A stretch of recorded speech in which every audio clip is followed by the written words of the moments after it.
В России стремительно растет количество заболевших простудными заболеваниями. Только за последнюю неделю ОРВИ и гриппа стало больше на 20%. В основном болезни выявляют у маленьких детей до 6 лет, но болеют также и взрослые. Показатели растут, и такая ситуация в стране держится на высоком уровне уже вторую неделю подряд. Быстрые эпидемиологические подъемы эксперты связывают с распространением сезонных вирусных заболеваний. Чаще всего сегодня выявляют грипп H1N1, больше известно как свиной и разновидность гриппа П.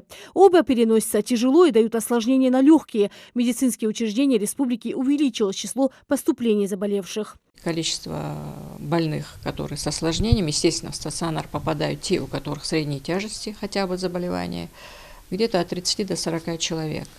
В реанимации с тяжелой формой гриппа у нас никого нет.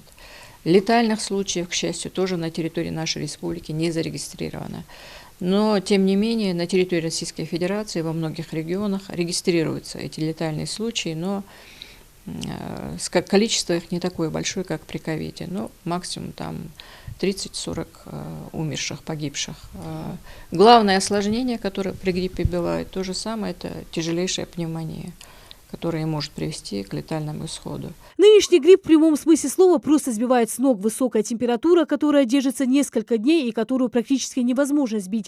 Озноб, боль в грудной клетке, слабость и геморрагическая сыпь на коже. Медики говорят, штамм H1N1, больше известный как свиной, дает моментальные симптомы. Подвержены инфекции дети до 3 лет, особенно непривитые. Педиатры начеку. С ноября по декабрь участились случаи, причем болеют в семьях дети.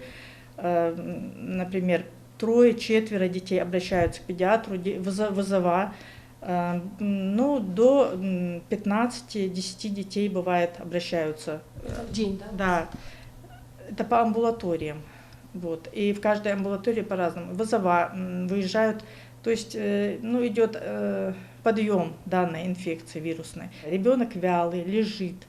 Когда смотришь на него, участие вспомогательной мускулатуры. То есть в таких случаях обязательно вызывается врач или карета скорой помощи, участковый педиатр, и срочно начинается лечение. В таких случаях педиатр выясняет, нужно ли стационарное лечение для ребенка. Особенно касается детей до 3 лет жизни. Вот там нужно действительно родителям быть очень внимательными. Течение заболевания может быть весьма непредсказуемым, поэтому медики говорят, особенно нельзя заниматься самолечением. Дети не привитые, болеют тяжело. Нужно бояться именно осложнений. Какие осложнения могут быть от гриппа? Это и поражение сердца, могут быть миокардиты, пневмонии чаще всего, отиты, различные заболевания. То есть грипп обладает тропностью, он разные органы системы организма, особенно детского. Приходят привитые или непривитые дети к вам в помощь обращаются? Ну, в основном непривитые. В повышенном режиме сегодня работают бригады скорой медицинской помощи. В связи с ростом заболеваемости гораздо больше стало вызовов на пульт диспетчера. Жалуются на высокую температуру, озноб и кашель. В последнее время очень много в связи с тем, что участились симптомы гриппа. Если в предыдущем месяце было 150 вызовов, сейчас около 200, даже больше мы принимаем вызова. И в основном из этих с симптомами ОРВИ. Примерно 50-60 вызовов по ОРВИ у нас бывает вызова. Это в день у вас? Да, в день. В связи с тем, что количество вызовов увеличено, также мы увеличили количество бригад. Вызовов сейчас очень много. Мы оказываем первую экстренную медицинскую помощь, то есть скорая помощь сбивает при необходимости высокую температуру тела. Мы не лечим больных, мы не делаем назначения, мы сбиваем температуру при появлении одышки, нормализуем частоту дыхательных движений. Болеют сегодня и дети, и взрослые. Заболеваемость заставила отправить 23 класса учащихся на карантин. В Министерстве образования готовы к напряженной эпидемиологической картине. На зимние каникулы дети в этом году уйдут на несколько дней раньше. Учреждения, где более 20% заболеваемости, можно переводить на карантин. Но мы решили, так как общая заболеваемость у нас не превышает, поэтому некоторые классы, где больше 20%, мы перевели на карантин. на дистанционное обучение. Поэтому вот такая обстановка, но вопрос решается, и потом с 27 числа все дети выходят на досрочные каникулы, и мы думаем, что за период вот этих дополнительных каникул и зимних каникул в школах у нас будет ситуация нормализуется.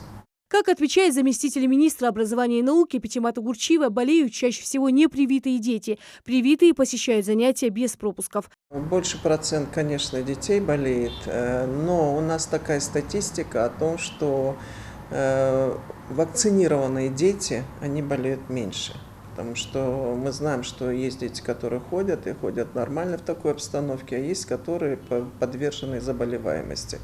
И поэтому те дети, которые вакцинированы, они продолжают обучаться, а те дети, которые не вакцинируются, и родители отказываются вакцинироваться, они, конечно, подвержены заболеваемости. Открыты пункты вакцинации для удобства родителей, чтобы родители прямо в школе могли привести ребенка и вакцинировать. Защита есть. Разновидности свиного гриппа медики знакомы еще с 2009 года. Вакцинация не только поможет избежать осложнений, но и сделает иммунитет более стойким к повторному заражению. В России уже привиты более 60% населения. В региональном Роспотребнадзоре приводят статистику иммунизации в Ингушетии. По официальной статистике 46% населения республики провакцинированы.